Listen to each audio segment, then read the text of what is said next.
Good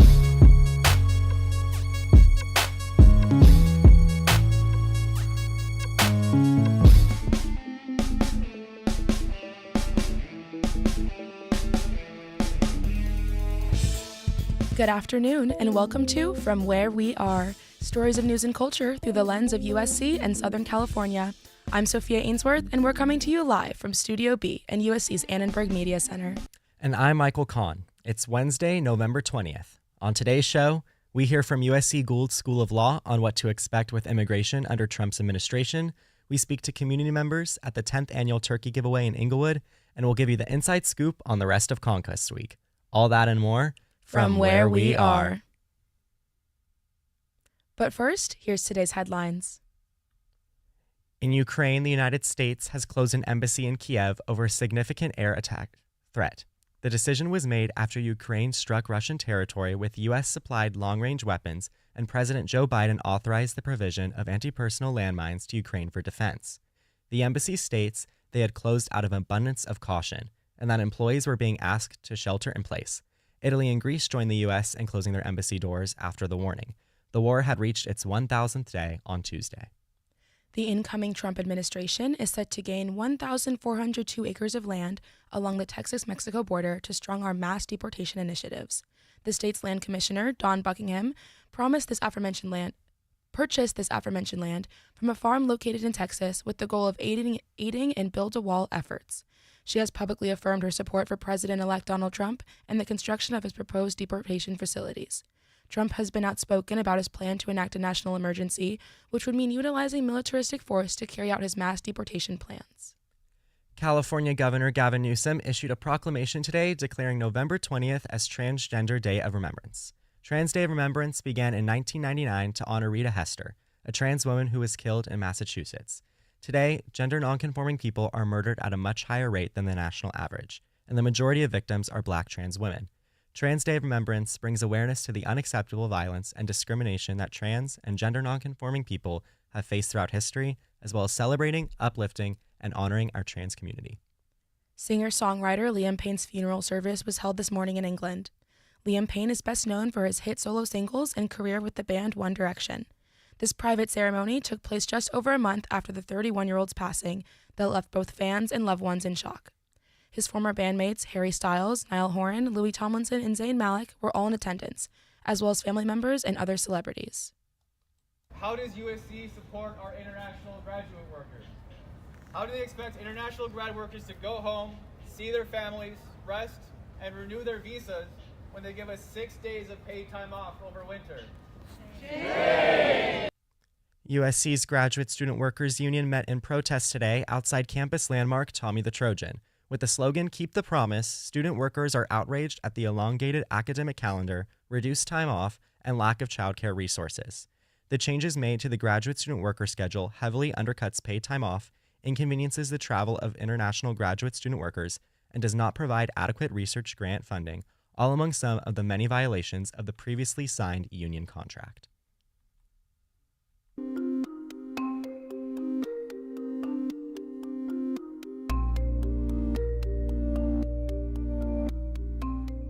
Following last night's scheduled USG Senate meeting, the Speaker of USG, Diana Carpio, was removed from her position.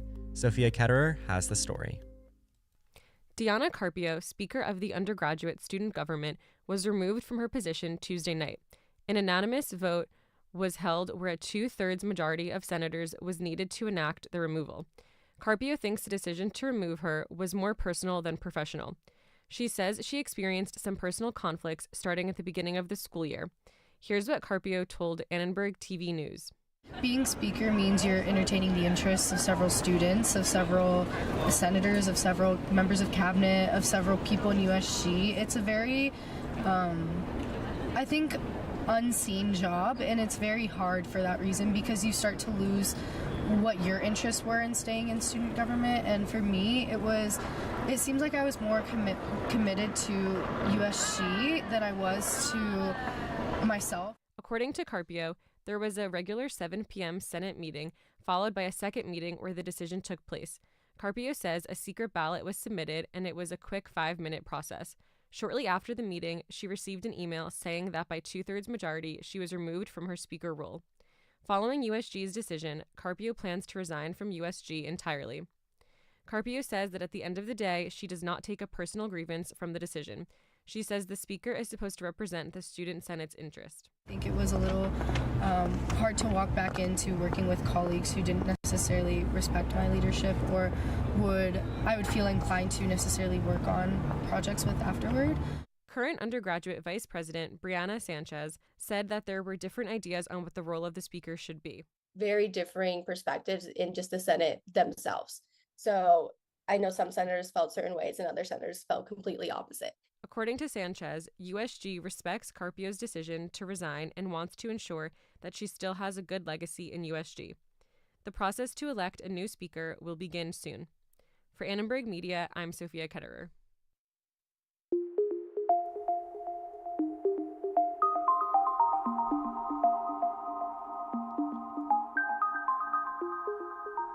Students and faculty attended an immigration workshop today put on by the USC Gould School of Law and the Undocumented Trojan Student Assembly.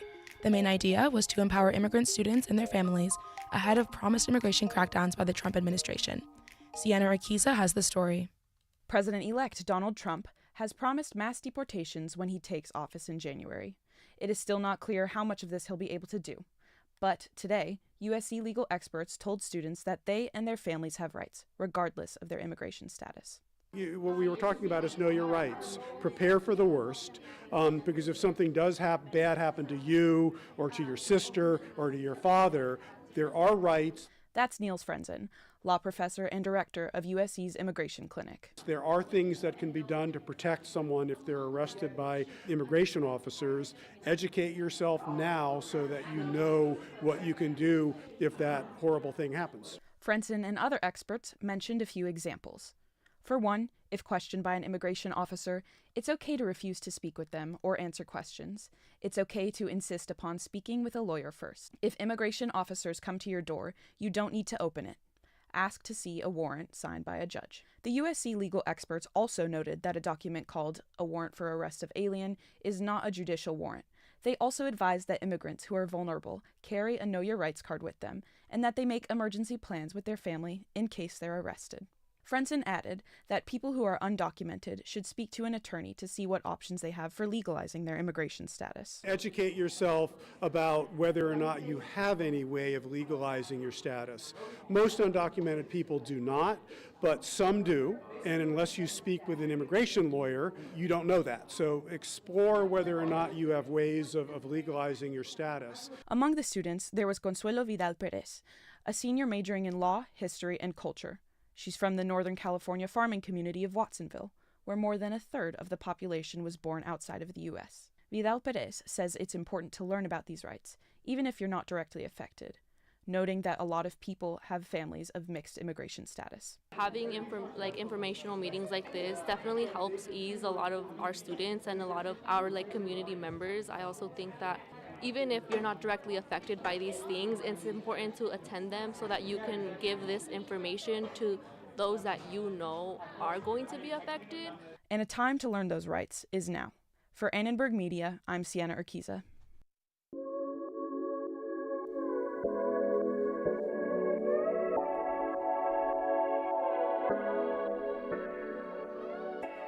I'm Sophia Ainsworth. We're glad you're with us for From Where We Are. And I'm Michael Kahn. It's 23 minutes past the hour.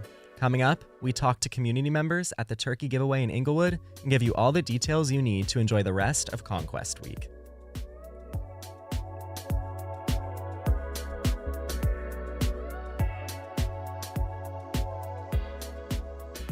The city of Inglewood hosted its 10th annual turkey giveaway this morning at Hollywood Park in partnership with PepsiCo and Don Lee Farms. Over 2,000 turkeys were distributed to community members. Samira Felix has the story.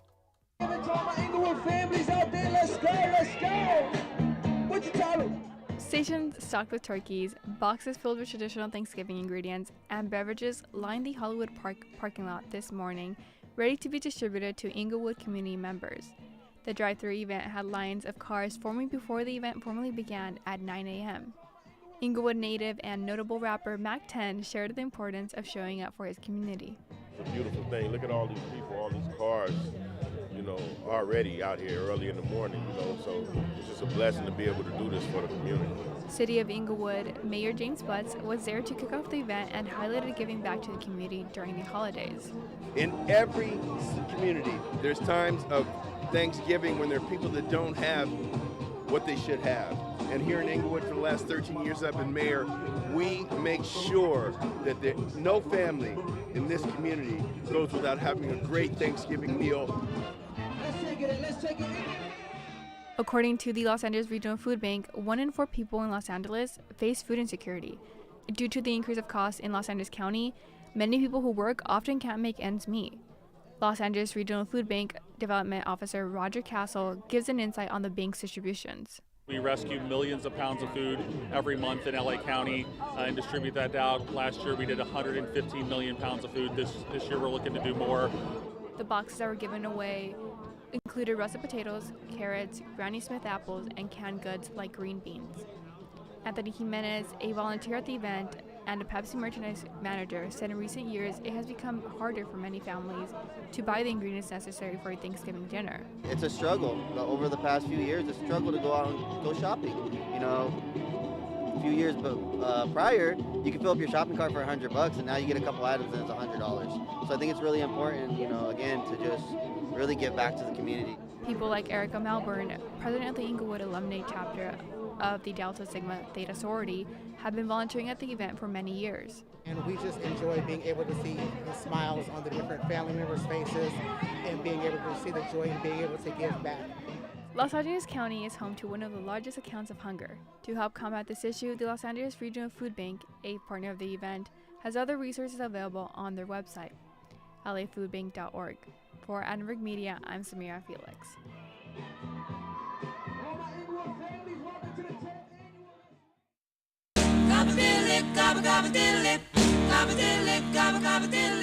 Come on, let's turkey drive. This Saturday marks one of the most exciting events of the year for USC and UCLA students, the rivalry football game between the two schools. It's Conquest Week here at USC.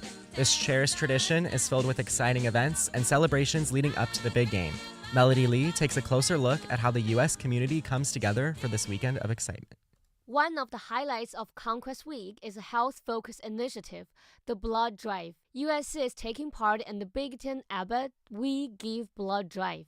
That's a national competition to combat the current very significant blood shortage in hospitals. Every donation will count towards putting USC at the top of the leaderboard, and the prize will be $1 million for U.S. students' health initiatives.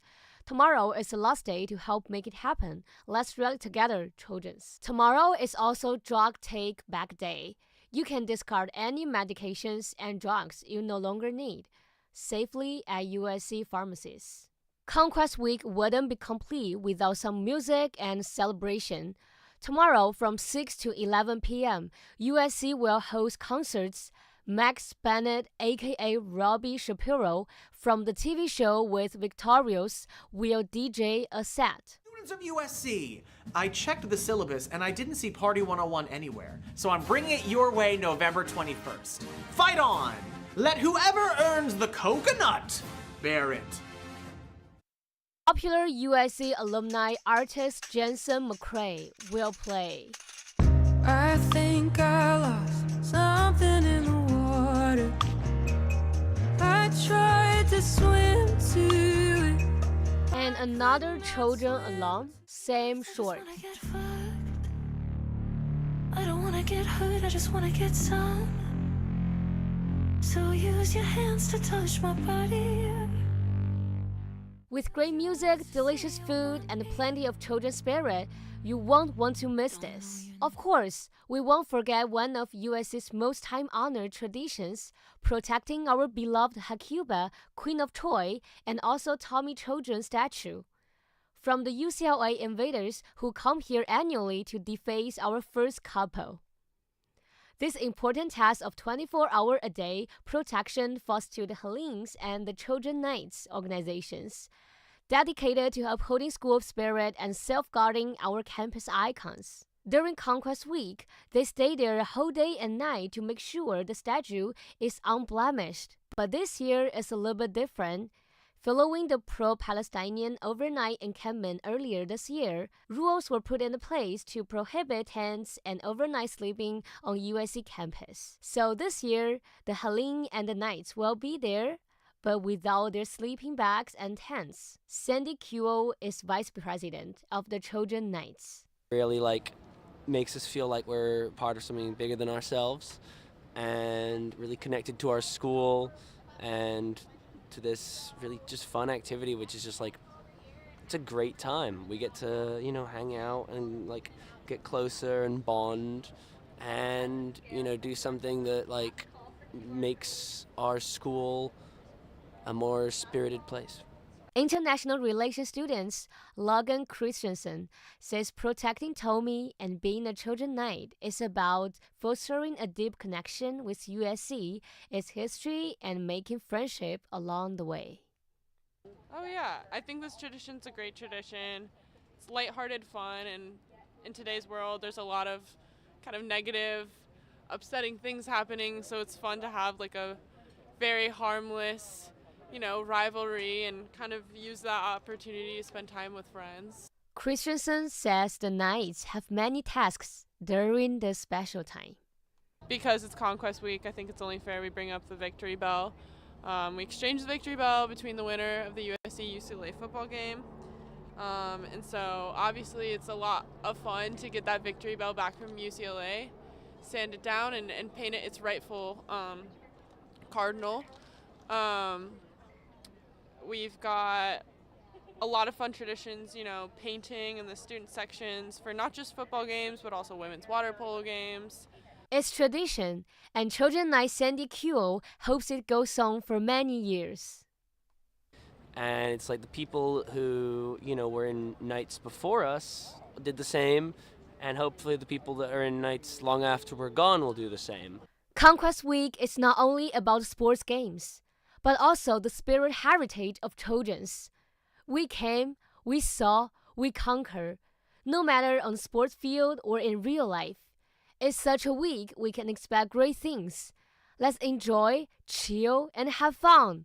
Fight on! For Annabelle Media and Melody Lee. Not a safe bet, but you're all in. Taking you for granted and you take it on the chin. Always pick up when I'm calling. Conquest Week brings a host of spirit events leading up to Saturday's crosstown rivalry. From Paya Bruin to the concert tomorrow, the Malcolm Caminero spoke with Vishy Patel, the assistant director of the concert committee, about what students can look forward to about the concert. To start off, can you kind of describe to us how it is you and the committee go about creating these concerts? Yeah, so our executive team is made up of 3 people, myself as the assistant director, and then we have our executive directors, Maddie and Anish. And then we also have around a 23-person executive board.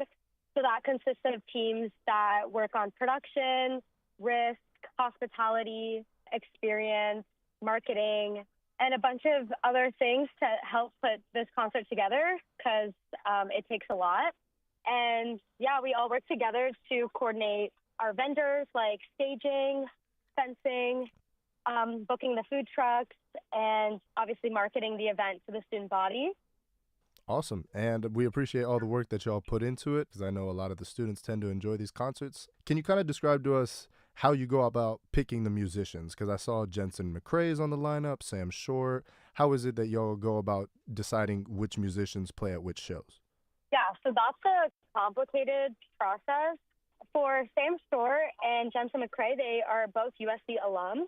So because Conquest is taking place the week of the UCLA-USC rivalry game, we wanted to tap into our alumni kind of base. And so that's how we reached out to Jensen McCrae. And then Sam Short actually reached out to us.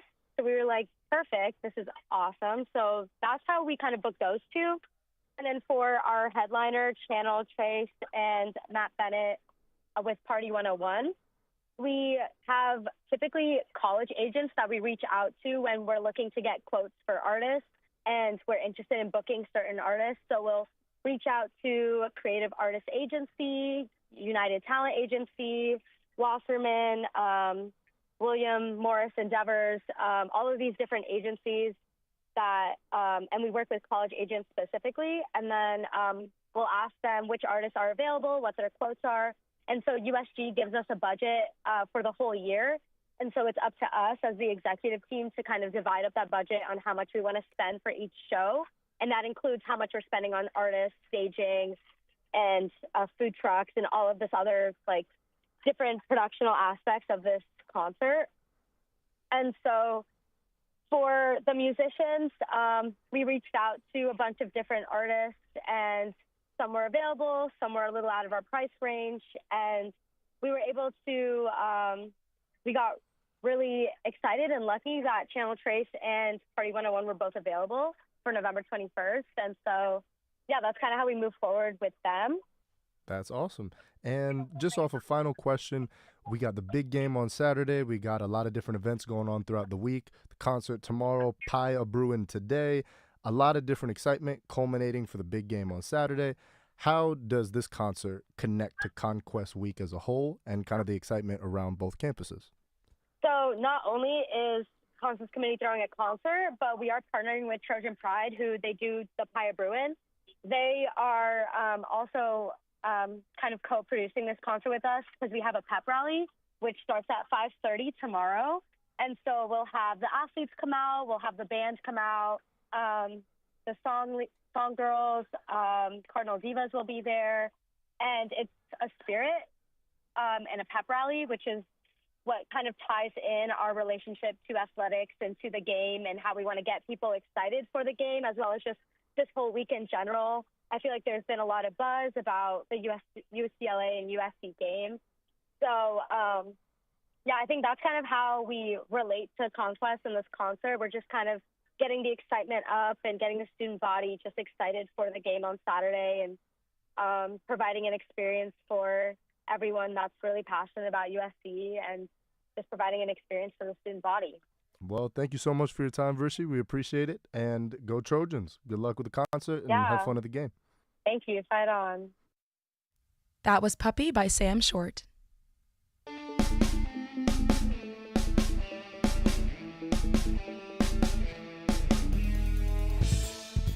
And that's all we have time for on today's From Where We Are. Sana Mahmood was the executive producer of today's show.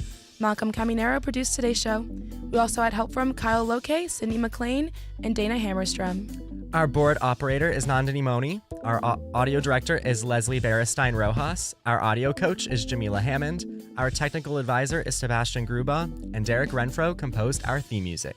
Catch us live on YouTube at Annenberg Radio News, Monday through Thursday at 5 p.m. Subscribe to From Where We Are wherever you're listening right now. Finally, don't forget to follow us on Instagram at Annenberg Radio. I'm Sophia Ainsworth. And I'm Michael Kahn. From all of us at Annenberg Radio, wherever you are, we hope you'll join us again for From Where We Are. You know, it seems like there's a lot to be thankful for this coming week. Like our family at ARN, and also, Michael, I heard you're going to the big game this weekend. I am going to be at the rivalry game at the Rose Bowl, but you know me, Sophia, I cannot stand our rivals. Well, I won't say any names, but I hope wherever the game goes, it doesn't ruin your weekend. I hope it doesn't. Fight on.